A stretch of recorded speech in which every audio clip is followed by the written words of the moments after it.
Amém? Abra sua Bíblia em Efésios capítulo 5.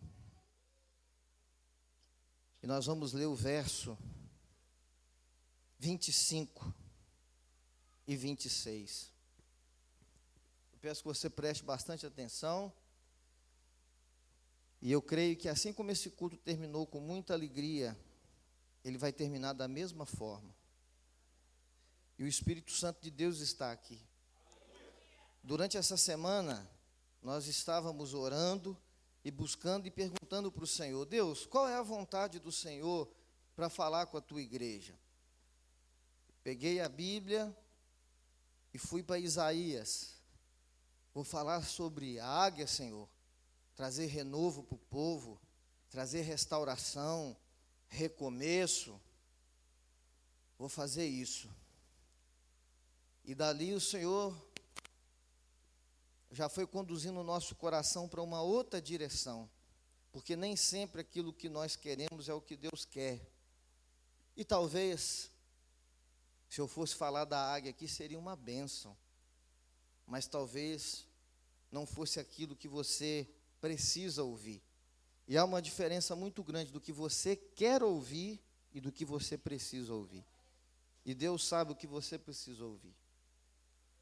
Amém? Quem encontrou Efésios 5? Amém? Glória a Deus. Daqui a pouco eu vou pegar essa água, eu vou beber ela todinha. Eu já amanheço com sede, irmãos. Água para lá, água para cá, água toda hora. Mas graças a Deus por isso.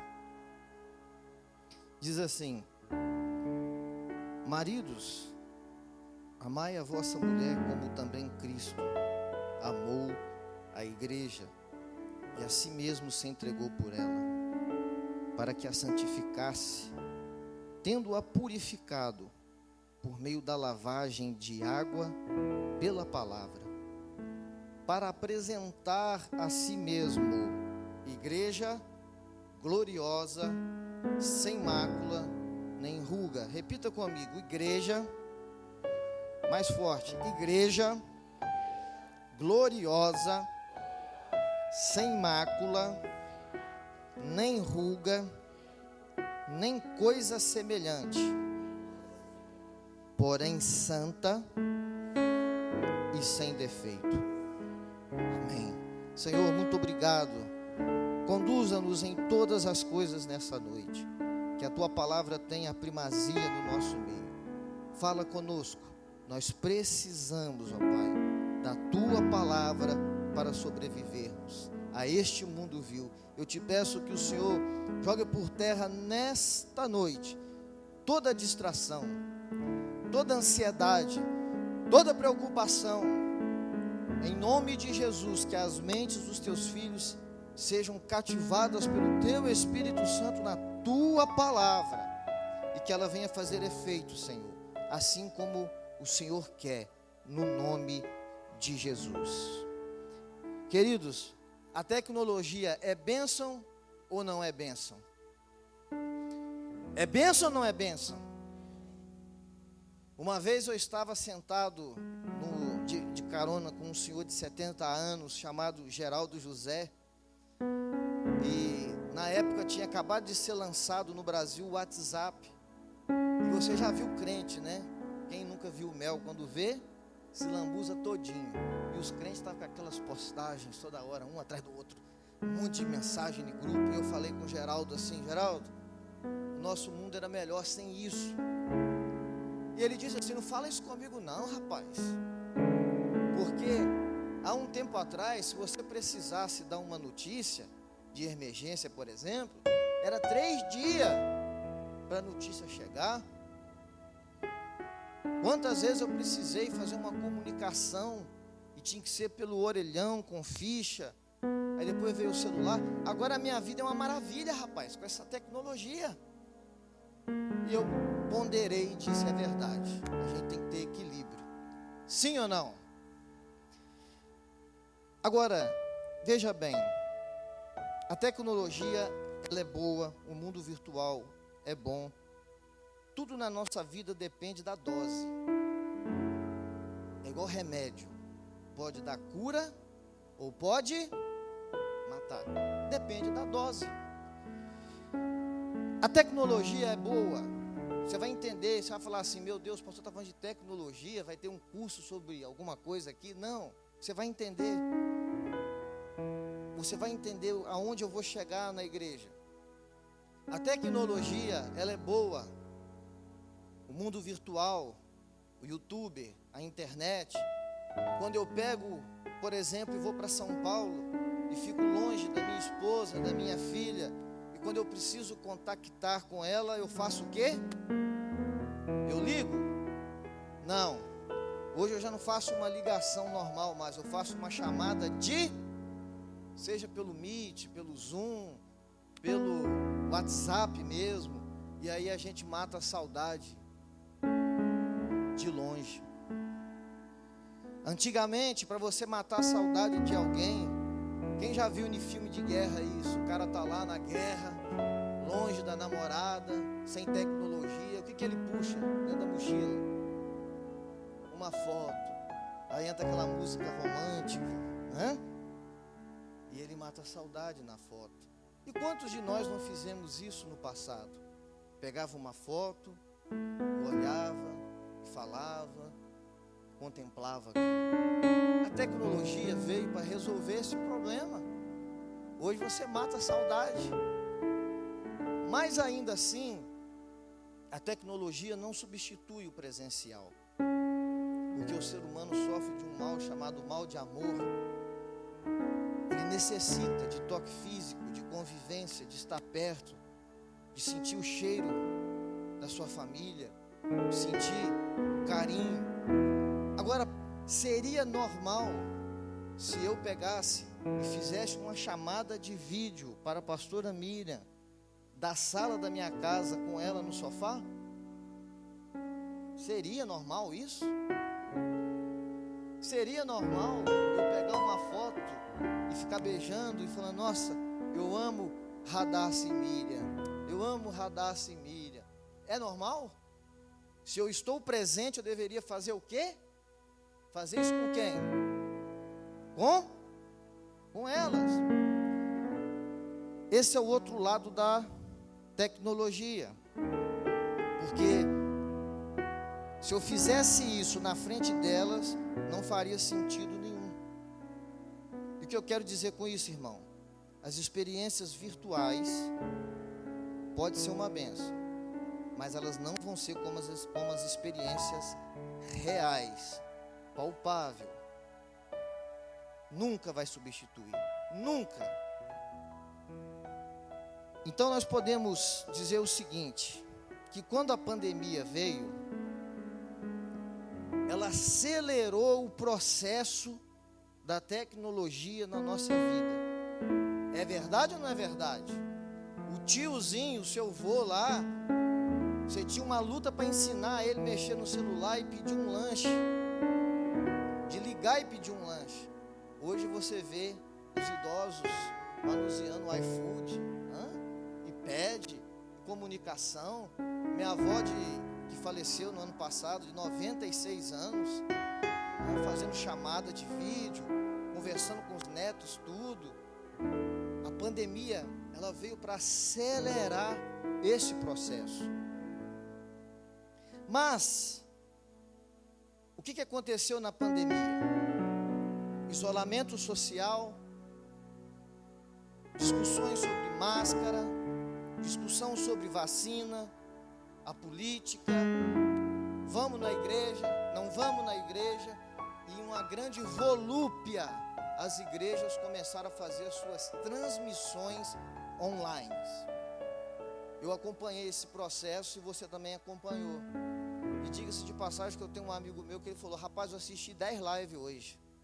Assisti 10 pastores diferentes pregando, mas ele falou para mim assim, olha, eu não terminei nenhuma, porque eu achei tão legal, que eu comecei em um, aí daqui a pouco eu enjoei, pulei para o outro e fui pulando, e em final das contas eu não consegui assistir culto nenhum, porque é maravilhoso, e de fato, a tecnologia nos salvou, em certa medida, de não nos distanciarmos mais ainda da fé cristã.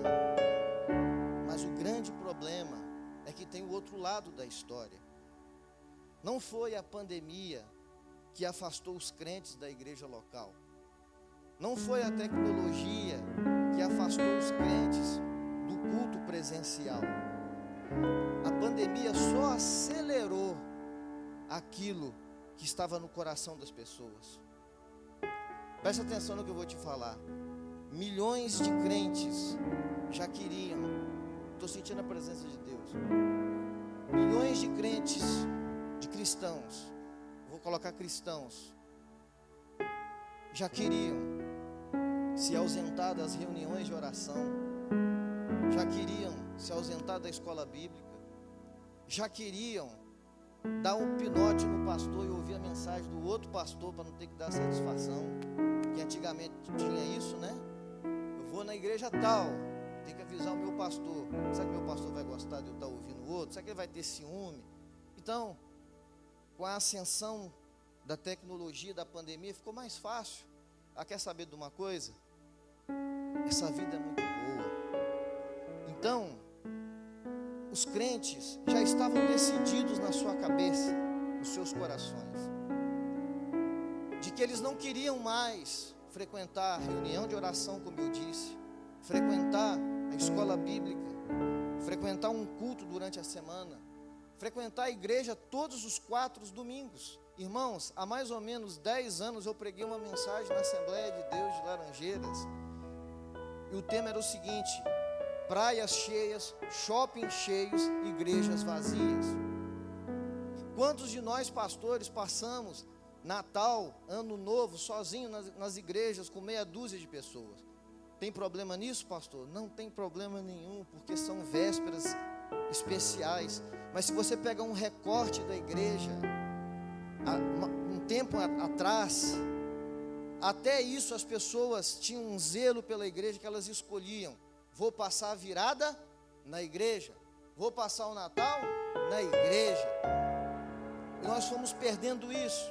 E não que isso seja um problema por completo, mas o grande problema é que nós descobrimos que a pandemia não veio para tirar ninguém da igreja. A pandemia só veio revelar quem já estava disposto a se ausentar da igreja.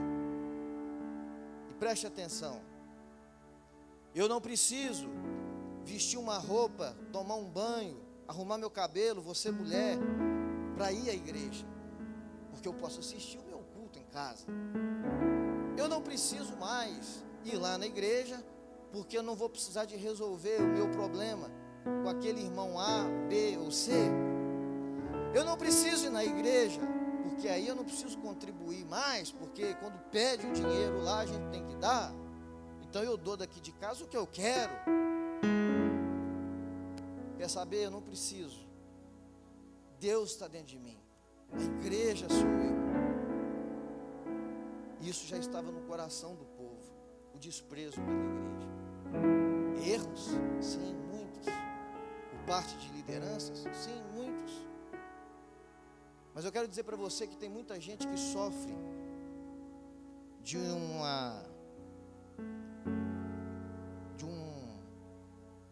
problema no dia a dia da igreja, de uma síndrome. E eu quero que você preste atenção nisso. Síndrome eclesiológica de Pigmaleão. Quem já ouviu falar nisso aí, levanta a mão. Até rimou. Síndrome de Pigmaleão. O que é síndrome de Pigmaleão? Pigmaleão era o rei de Chipre. E Pigmaleão olhou para um lado, olhou para o outro e falou assim: não tem nenhuma mulher boa para eu casar nessa cidade. Essas mulheres são tudo perversas. O que ele fez? Se isolou e esculpiu para ele a mulher ideal, perfeita. E segundo a história, o fim trágico é que ele se apaixonou por essa mulher que ele idealizou e ele casou com ela. Aí você fala assim: mas o que isso tem a ver comigo? Todo crente sem compromisso com uma igreja local, me perdoa falar isso, é um crente com problema, mal resolvido. É duro ouvir isso, né? E não foi a pandemia, a paralisação, a discussão sobre máscara, que trouxe isso para essa realidade nova agora. Mas os crentes foram descobrindo que pastores virtuais são melhores, não há necessidade de acordar cedo, não tem que ir para o culto a hora que pede. Então a Covid, irmão, só acelerou a separação entre fé pessoal e culto, e igreja local. Repita comigo: fé pessoal e igreja local. São duas coisas totalmente distintas. Você pode pegar sua Bíblia e ver que eu provo para você que é totalmente distinta as duas coisas. Uma coisa é sua fé pessoal, uma coisa é um culto que está sendo transmitido ali online, e outra coisa é eu participar do culto online. Percebe a diferença ou não? Porque a igreja não se constitui pela fé pessoal apenas. A igreja foi constituída por Cristo. A igreja não é constituída sem liderança. Por mais que você possa ficar zangado comigo: pastor, o senhor está pregando a favor de pastor? Não. Mas veja bem, quando Jesus apareceu pregando o evangelho, quem é que foi a autoridade que chancelou o ministério de Jesus Cristo na terra? João Batista. E quem que levantou João Batista? Os sacerdotes, porque João Batista era filho de Zacarias, sacerdote. Quem enviou os 12 discípulos? Jesus. E os 12 enviaram muitos. Na igreja de Atos dos Apóstolos, você vai ver Pedro exercendo um papel fundamental na vida da igreja, pregando um sermão e ganhando 3.000 vidas para Jesus. Mais para frente, você vai ver eles discutindo a respeito de algumas situações que permeavam aquela igreja, de alguns problemas com os judaizantes, circuncisão, se tem que ir no templo, se não tem que ir, se tem que abandonar as regras do Antigo Testamento. Eles logo convocam uma reunião em Jerusalém. E quem é o líder? Tiago, irmão de Jesus. Ele era o líder. Quando Paulo surge, a igreja abraça Paulo, orienta Paulo, discipula Paulo, e Paulo começa a abrir frentes. Antioquia, as igrejas da Ásia. Você vai ver Paulo escrever as suas cartas para as igrejas da Ásia, da Grécia. Você vai ver Paulo não só fundando igrejas, mas orientando essas igrejas de como elas deveriam proceder, protegendo a igreja. Você vai ver João, o discípulo que Jesus amava, em Apocalipse, escrevendo para 7 igrejas, escrevendo para os 7 líderes daquelas igrejas. Então, se alguém disser que fé pessoal substitui a igreja, entenda, não substitui. Porque Jesus disse: tudo que vocês, no plural, ligar na terra será ligado no céu, e tudo que vocês desligarem na terra será desligado no céu. Se vocês concordarem a respeito de alguma coisa aqui, vai ser concordado no céu. Jesus disse: aonde tiver 2 ou 3 reunidos em meu nome a respeito de alguma situação que envolve a igreja, eu vou estar presente no meio dele. Não para a formação de culto, entenda, mas para a resolução de conflitos, de problemas. A igreja nunca foi individual. Quando a gente fala assim: eu sou a igreja, você não é a igreja. O Espírito Santo habita dentro de você. Você só é igreja quando você comunga com seu irmão que está do lado. Aí você é igreja. Mas quando você não comunga com seu irmão, aí entra a síndrome de Pigmaleão. Eu não vou na igreja porque tem defeito, tem problema. Eu não vou na igreja, por quê? Porque fala de dinheiro. Eu não vou na igreja, por quê? Porque o pastor me feriu. Eu não vou na igreja, porque eu me decepcionei com o cargo, eu não vou na igreja mais. Vou fazer para mim uma igreja em casa agora. Aí daqui a pouco, a pessoa começa a descobrir um vazio tão grande, porque o sangue de Jesus passa sobre a vida da igreja. E você vai entender aonde eu vou chegar aqui. A pessoa começa a olhar para o lado e para o outro, e começa a perceber que ele está sozinho. Ele não tem ninguém para brigar, ele não tem ninguém para desabafar, ele não tem ninguém para se inspirar, a não ser no pregador. Eu vou perguntar aqui, eu disse que tecnologia é ruim? Não, vocês estão muito fracos. Eu disse que tecnologia é ruim? Que culto virtual é ruim? Não. Mas a dose do remédio pode curar ou pode matar. E os crentes que optaram por achar que encontraram a igreja perfeita dentro de casa, na frente da tela, muitos estão caindo na ficha agora de que não há vida fora do corpo. Não tem vida. E o pior é você olhar para si mesmo e descobrir, rapaz, eu achei que os meus problemas tinham sido resolvidos, mas quando eu olho para dentro da minha casa, eu olho para dentro de mim, eu vejo que o problema está em mim também. O problema está na minha pessoa também, nas minhas raízes, nas minhas dificuldades, nos meus problemas. Abro um parênteses. Um dia eu cheguei no salão ali do lado, aí uma pessoa da minha família estava sentadinho. Falei, e aí, você foi na igreja? Não, rapaz, eu fui, mas eu vou te falar, é uma pedição de dinheiro. Pedição de dinheiro? É, o ofertório, não sei para quê, fazer ofertório. Aí eu fingi que não ouvi a resposta, fui lá dentro, peguei água, fiz uma cera lá, falei, eu vou pegar ele. Ele distraiu, eu voltei.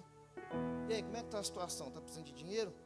Estou, porque você tem para me arrumar aí? Eu estou precisando fazer um investimento. Você tem dinheiro? Eu falei, não, eu só quero dizer para você que o mesmo dinheiro que circula fora da igreja, circula dentro da igreja. Se você precisa de dinheiro, a igreja também precisa. O dinheiro não é impuro, porque passa lá na igreja. O amor ao dinheiro que é o problema.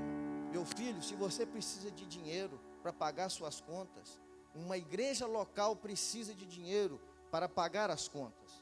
Então você não venha com esse papo dizendo que igreja só pede dinheiro, porque é mentira, porque a igreja é um dos órgãos que mais abençoa pessoas e ajuda pessoas. Preste atenção à visão que as pessoas têm, a síndrome de Pigmalião. Eu vendi o meu comércio, doei o que eu podia para a igreja, o camarada vira para outra pessoa e fala assim, hein, o pastor ali vendeu o salão porque não dá mais dinheiro, quer ganhar dinheiro para a igreja. Vontade de dar uma paulada, irmão. Sabe por quê? Porque se você for analisar bem, a gente está no ministério há mais de 20 anos servindo. E aonde que eu ia vender um salão para ganhar mais dinheiro com a igreja? Pelo contrário, nós doamos. Mas percebe a mentalidade que as pessoas criaram.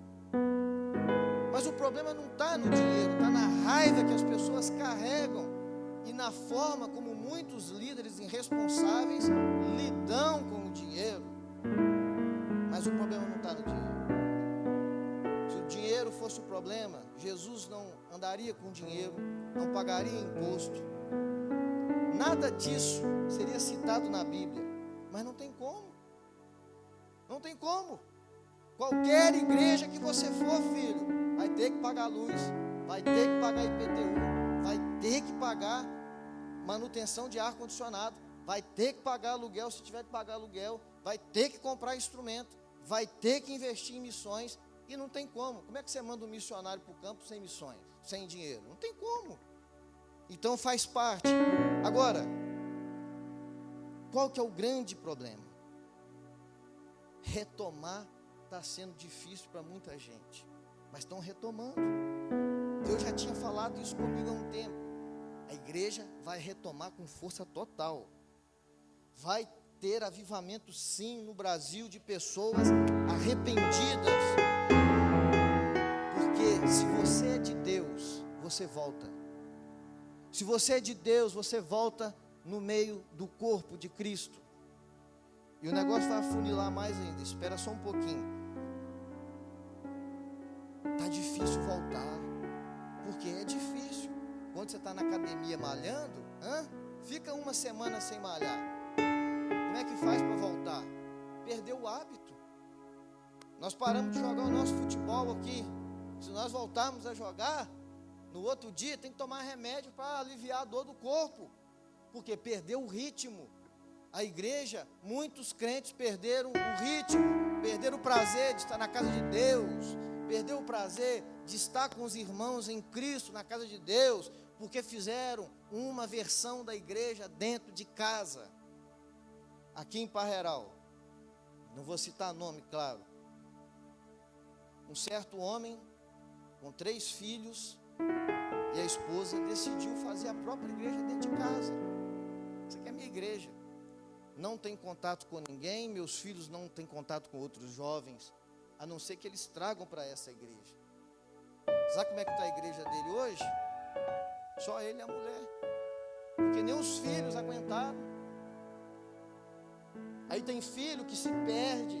Aí você desculpa que eu vou falar aqui, não é indireta para ninguém, nem nada. Mas a pior covardia que um adulto pode fazer com um adolescente, com um jovem, com uma criança, é por causa das suas mazelas, dos seus maus comportamentos, das suas questões mal resolvidas com Deus, com o pastor, com liderança, sacrificar um filho e proibir um filho de seguir no caminho do evangelho. Eu lembro que em 2004 eu fiz um projeto chamado Ainda a Esperança na cidade de Coimbra. 8.000 habitantes. Nós cercamos a cidade todinha e fizemos um censo. Vamos ver quantos desviados tem na cidade. Fizemos o levantamento, batemos de porta em porta, fomos batendo, e fomos pegando nome por nome, e a gente ia escrever a cartinha nominal para cada um deles, mostrando o amor que a igreja tinha por eles, o pastor, tudo nominal. E havia um pregador de fora, ia ser uma bênção. Bati na casa de um: tudo bem, senhor? Tudo bem. Eu queria falar com o seu filho, porque nós fizemos um levantamento que nessa casa tem 3 pessoas que servem a Deus e um não está na igreja. Esse é o meu filho. Eu sou o pastor da igreja. Mas meu filho não está precisando de ajuda não, irmão. Eu cuido do meu filho. Irmão, que pai é esse? Que uma denominação é mais importante do que a salvação do próprio filho? Que pai é esse? Que uma rincha de uma igreja local com outra é mais importante? São pessoas que criaram uma imagem de uma igreja perfeita do seu jeito, mas a igreja nunca vai ser perfeita. E eu vou te falar por quê.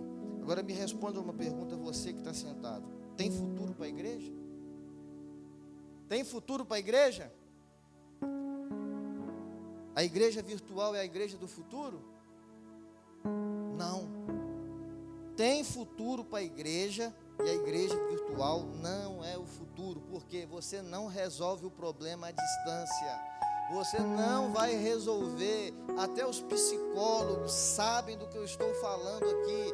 Quando você faz um atendimento presencial é uma coisa, virtual é importante, ajuda, mas não é igual, porque o ser humano sofre do mal de amor. O ser humano foi feito para conviver. E quer saber de uma coisa? Deus não te convida à igreja porque aqui é confortável, não, meu irmão.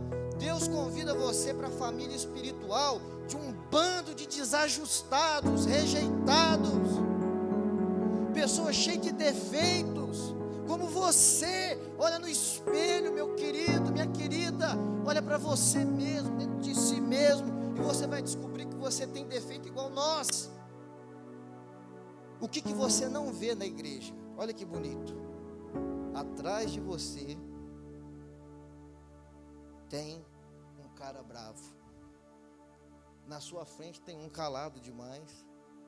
Do lado esquerdo tem um que é chato pra caramba. Do lado direito tem um que é cheio de problema. Você não vê algumas coisas que acontecem na igreja. Eu não sei se eu estou falando para alguém aqui, mas qual é a família que saiu de casa na paz, maior paz, e no meio do caminho teve aquela briga, e a vontade era de voltar para casa. Aí quando chega na esquina ali que vira, todo mundo desce do carro comportado e passa na porta. É a igreja. Você não viu isso durante o dia, durante a semana. Você não viu Deus tratar com o pastor durante a semana. Você não sabe o que está por trás de cada sorriso. Você não sabe o que está por trás de cada lágrima, as histórias que as pessoas carregam. Tem pessoa aqui que está se perguntando: Deus é bom comigo? Se Deus é bom comigo, por que eu sofro tanto? Tem pessoas perguntando aqui: será que isso tudo faz sentido mesmo? Essa é a igreja de Cristo. A igreja imperfeita. Você não vai saber quem veio pela doutrina.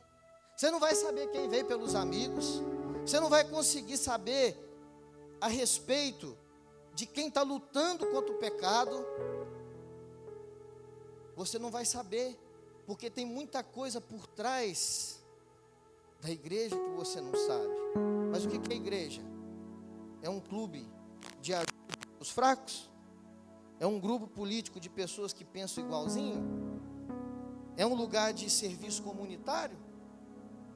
Eu falo para você, irmão, é muito mais do que isso.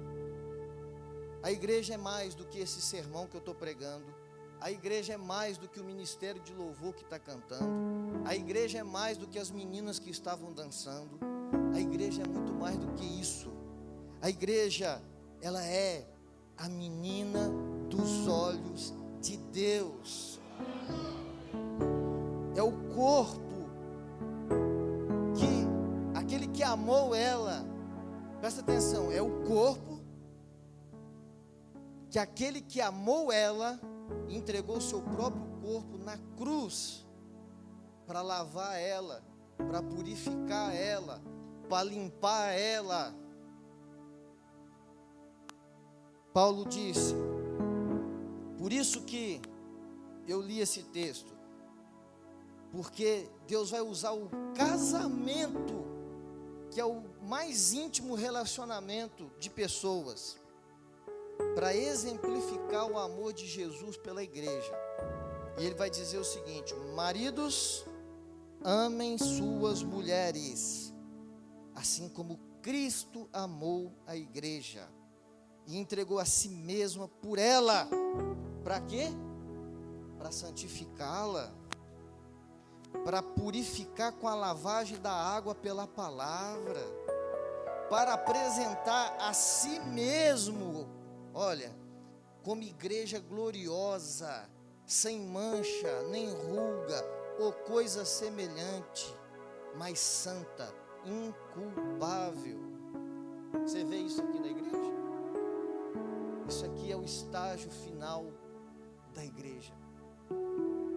Jesus já fez uma grande obra por sua igreja, mas esse bando de gente imperfeitos, eles estão validados, respaldados por essa promessa e pelo efeito do sangue de Cristo na cruz. Por isso que não tem vida fora da igreja, não adianta.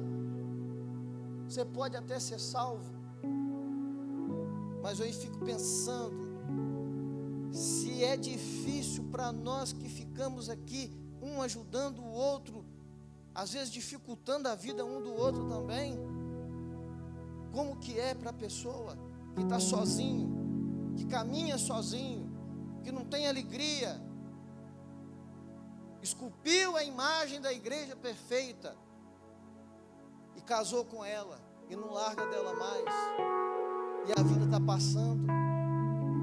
Preste atenção, foi por meio do sacrifício na cruz que Jesus perdoou todos os pecados das pessoas que abandonam a sua velha vida. Você está aqui pela graça, irmão. Você está aqui porque Jesus morreu na cruz por você.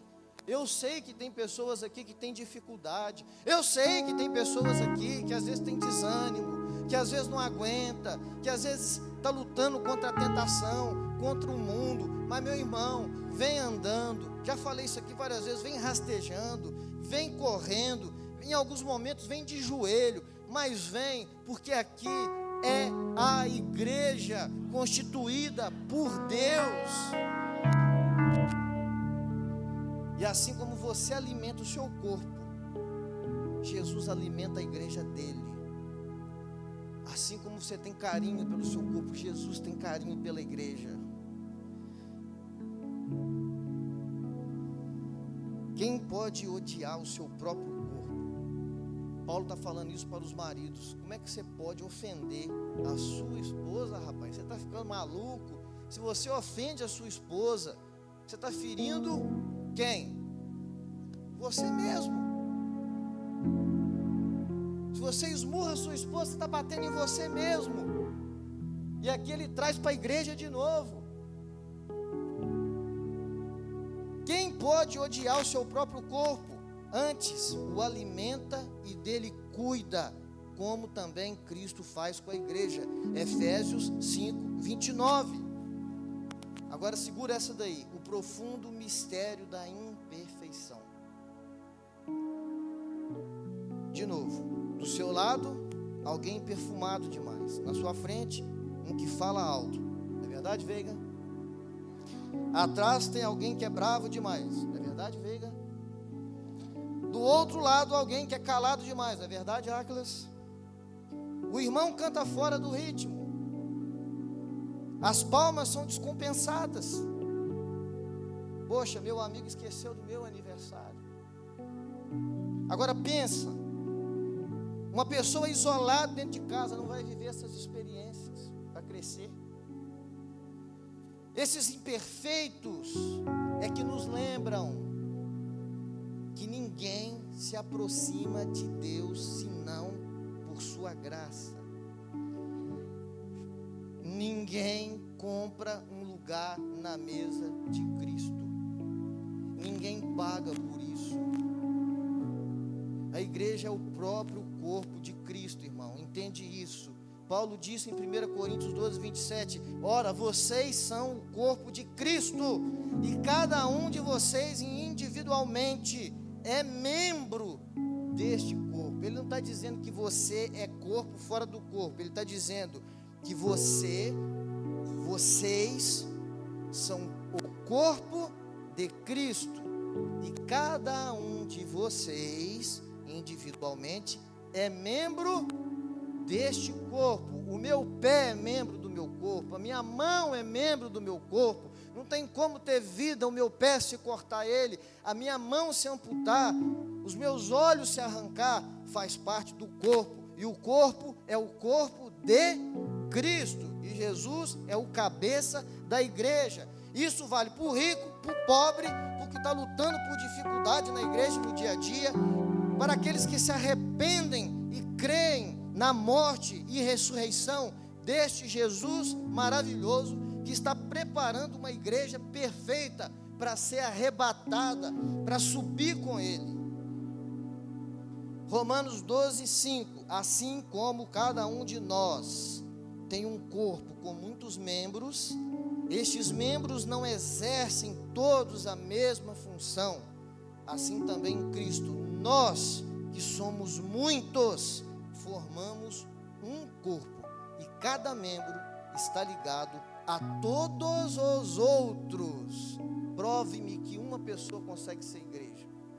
Não tem como. Nós somos um organismo vivo. Você só é igreja se você estiver presente. Pastor, mas é difícil demais. É, mas é para mim também, é para todo mundo aqui, está todo mundo no mesmo barco, filho. A igreja perfeita que você não vê, em Cristo a igreja é perfeita, porque Ele já pagou o preço por ela. O que você vê a um palmo do seu nariz são rugas, são imperfeições que você mesmo tem. Mas por que a gente é tão covarde assim?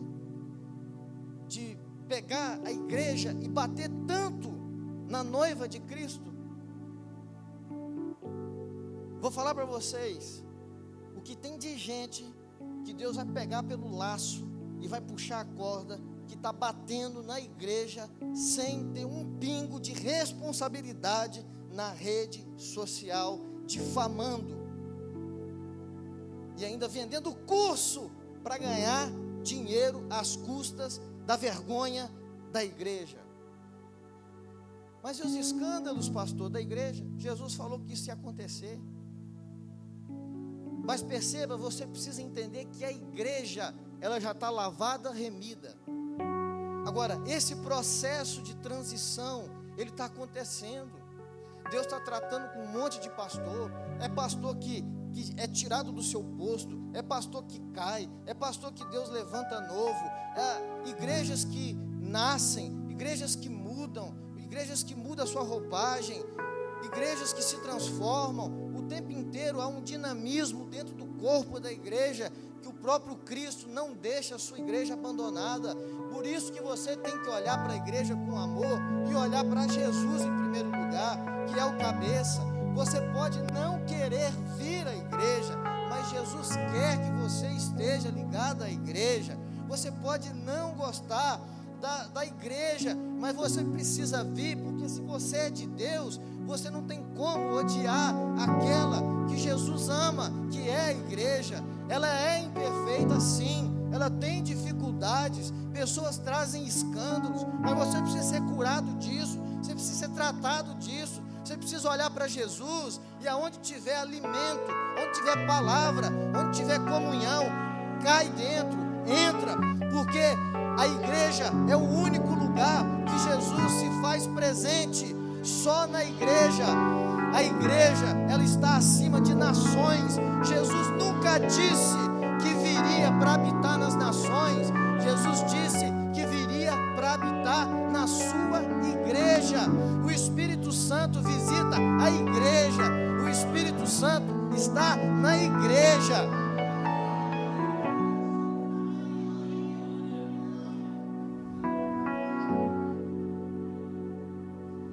É na igreja que o reino de Deus está próximo. Mateus capítulo 4. A vontade de Deus é feita como na terra e no céu. Aonde? Na igreja. Os armazenamentos dos tesouros do céu é feito aonde? Na igreja. Desligamos e desligamos as coisas. Ligamos e desligamos as coisas aonde? Na igreja. Mateus 16 e 18. Somos templos celestiais. 1 Coríntios capítulo 3 e 1 Pedro capítulo 2. É na igreja e não em nações. É na igreja. Jesus dá mais valor à igreja do que às nações. Olha que impressionante. Os discípulos chegaram para ele: mestre, e aí? Quando é que o Senhor vai recuperar o governo para Israel? Olha, não compete a vocês isso aí. Essas posições políticas são para eles lá. Mas há de vir sobre vós o meu Espírito Santo, e vocês vão ser minhas testemunhas em Jerusalém, Judeia, Samaria e confins da terra. Ele não falou que vai derramar poder sobre nação, é sobre a igreja. A igreja é mais do que uma assembleia e uma fraterna família de Deus, irmãos. Ela é corpo, ela é templo do Espírito Santo. A igreja é a família e a casa de Deus, o corpo de Cristo, templo do Espírito, coluna e o baluarte da verdade, a noiva de Cristo, o rebanho do céu. Grupos de cristãos que se reúnem como uma embaixada de Cristo na terra. Para quê, irmão? Para proclamar as boas novas, para afirmar uns aos outros como irmãos, por meio de ordenanças evidenciar a santidade e o amor, por meio de um povo único. Entenda uma coisa, você só entende o que é graça de Deus e o que é amor de Deus se você estiver com seu irmão, porque João disse o seguinte: se aquele que diz que conhece a Deus não ama seu irmão, então ele está mentindo. como que ele pode amar a Deus que não viu? Se ele não ama o irmão que viu. É por isso que todas as vezes que eu olho para alguém imperfeito, eu tenho misericórdia, sabe por quê? Porque eu sei que Deus tem misericórdia de mim. Porque Deus perdoa as minhas falhas. Ele perdoa você também. E a gente vai melhorando um ao outro. Olha, eu olho para vocês aqui, dá para ver na cara de muita gente quanta besteira a gente já fez na vida, quantas vezes nós já brigamos por causa de coisas na igreja, e dá até vergonha. Aí você olha e fala assim: poxa, hoje eu sou maduro, quem dera se eu tivesse a cabeça que eu tinha lá atrás, fui menino na fé. A igreja tem um palco aqui, mas esse palco, ao mesmo tempo que ele dá visibilidade para os músicos, para o pastor, ele não faz sentido nenhum, porque é do mesmo lugar que muitos caem, é no mesmo lugar que muitos são expostos. Eu queria ser como o pastor, porque todo domingo ele está lá em cima, mas quem tem que falar não é o pastor, quem tem que corrigir é o pastor, quem tem que falar a verdade é o pastor, quem tem que ouvir ofensa é o pastor. Então não se trata de cargos, mas se trata da família de Deus. O pastor é chamado. A diferença do pastor para a igreja é a autoridade de Deus sobre a vida dele. Eu quero perguntar para você: você está disposto até que ponto caminhar com a igreja? Sai dessa síndrome de Pigmalião. Sai dessa síndrome de Santo Antão. Santo Antão é outro, e segundo a tradição, todo mundo era imperfeito para ele. Ele foi para a caverna e ficou jejuando, ficou cabeludo, barbudo, peludo.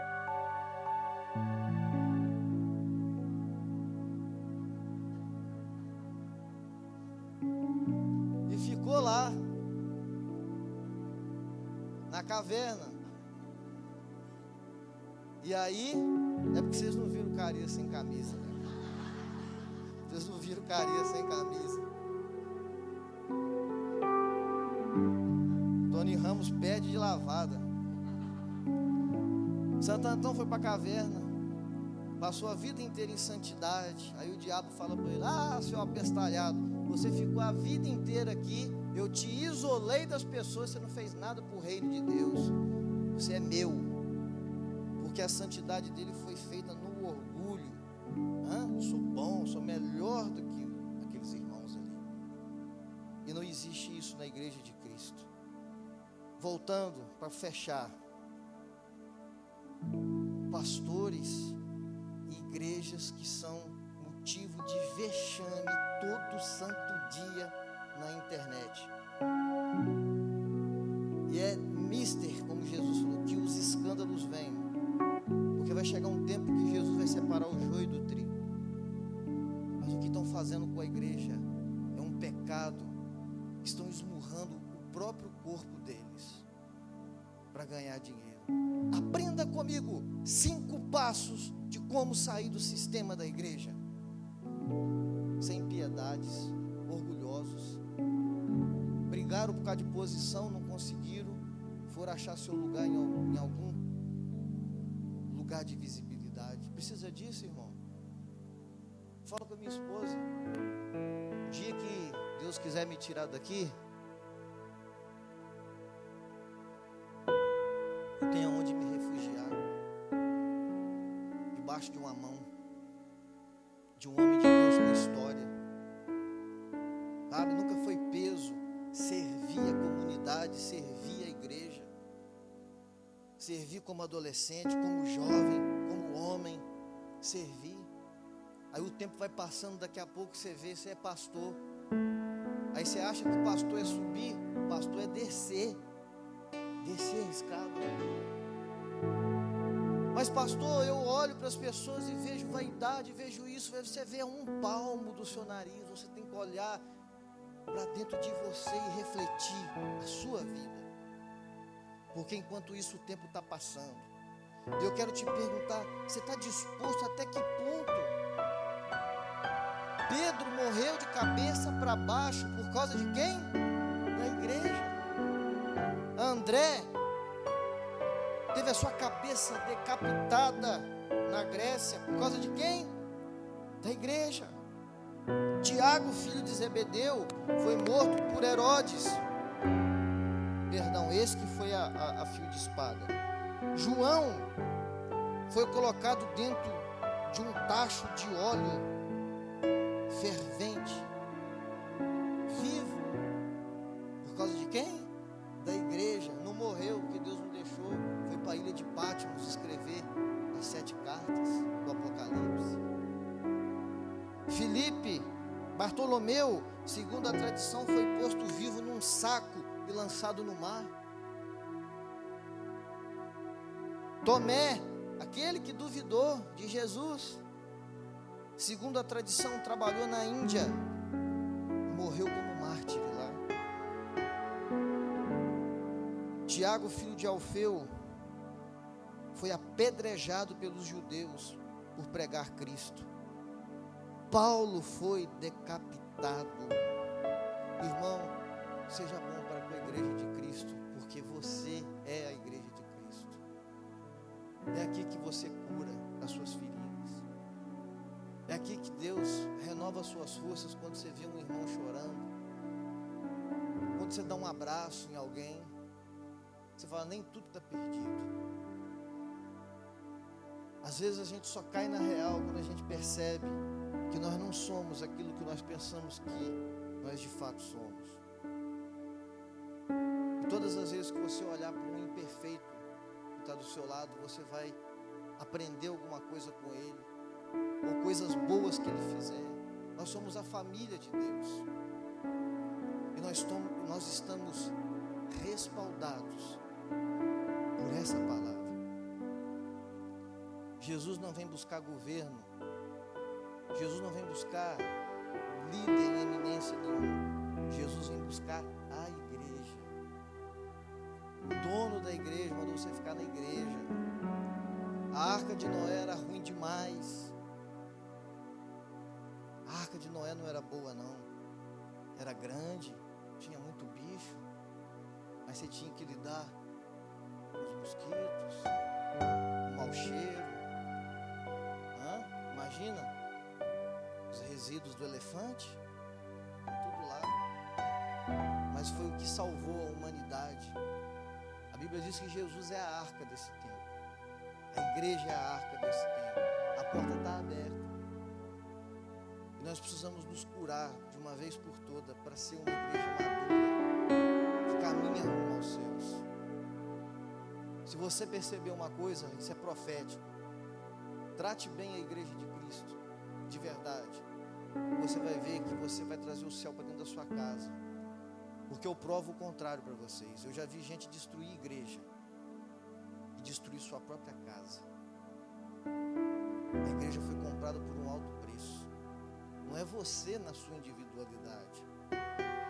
Esse é o problema do crente, de se autovalorizar demais na individualidade. Com todo respeito, viu, gente? A música lá do Thales Roberto, que eu acho linda. Deus, meu. Pai, meu. Tudo meu. Que nada, é nosso. Pai nosso. O reino é nosso. É nosso, está no coletivo.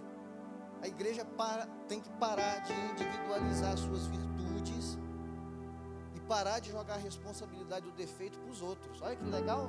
Eu sou bom, perfeito, sou eu. Agora ruim é eles lá. Quero que você se coloque de pé. Jesus, eu tenho absoluta certeza que Ele está aqui. Porque Ele é aquele que anda no meio dos 7 castiçais de ouro. Jesus está aqui. É aqui, agora, através da comunhão, que Deus pode restaurar a sua vida. Igreja é lugar de falar a verdade.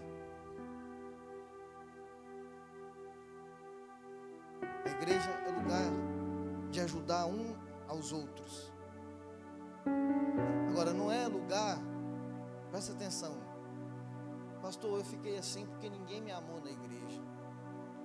Uma coisa é dependência emocional e outra coisa é você saber diferenciar o que é amor.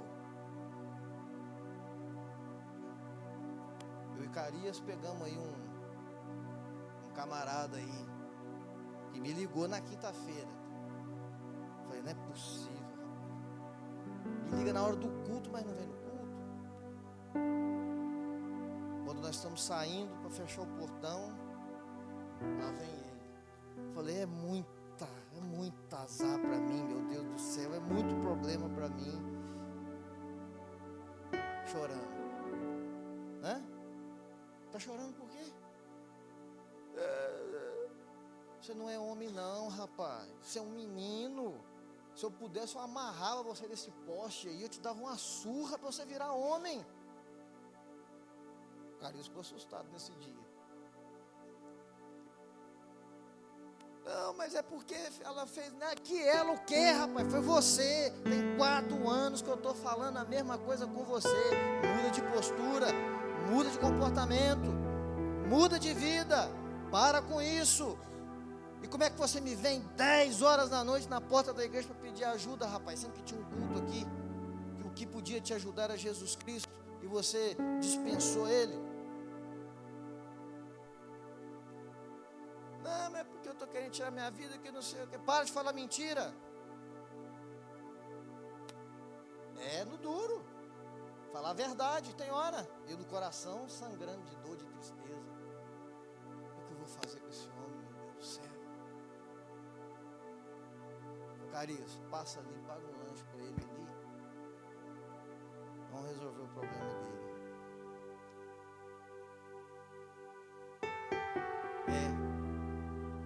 Querendo ajuda 10 horas da noite para dormir em algum lugar. Eu falei, vou levar você para onde?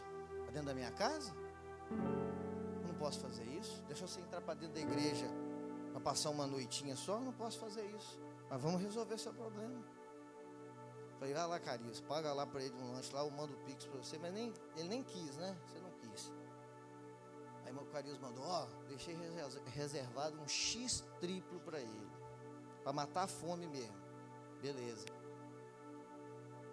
Pega minha filha, arrasto minha filha para um lado e para o outro, caçando casa, 10h30 da noite. E foi ouvindo, resmungando, já falei para você. Vire homem, assuma suas responsabilidades, pare com isso, você não vai mudar nunca, cara. Moral da história, passou a noite no hotel, tomou café da manhã, cheguei em casa nervoso, falei, Deus, como que eu pude fazer isso? Aí minha filha chega e fala para mim, você é um bom homem. Foi obrigado, Deus. Agora eu pergunto, cadê o cara? Não apareceu e nem vai aparecer. Percebe? Uma vez você ajuda a segunda, ajuda a terceira, mas tem pessoas que ficam na dependência emocional que precisa ser tratado, porque senão vai a sua vida toda. Então, saiba discernir isso.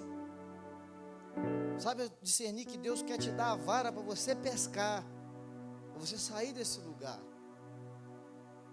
Eu não estou fazendo propaganda aqui com o sofrimento do irmão, mas estou mostrando que a dependência emocional é a pior coisa que pode acontecer. Se um pastor quiser fazer pessoas dependentes emocional, ele vai fazer, mas a gente não precisa, a gente tem que falar a verdade. Jesus vem buscar a igreja. Quem quer subir com Jesus? Está perto, irmãos, disso acontecer. Ele vai voltar, mais cedo ou mais tarde, num piscar de olhos, ele vai vir. Ele vai apresentar para Deus e para Ele mesmo uma igreja perfeita, santa, sem mácula. Que você não vê esse mistério. O sangue dele está correndo aqui no meio da igreja, purificando, perdoando. É por isso que toda vez que você vem aqui tem graça, tem misericórdia, tem recomeço. Porque é a casa de Deus, é a casa do seu Pai. Você não pode ficar longe dela. E não se trata de dinheiro. Não se trata de dinheiro. Se trata de vidas.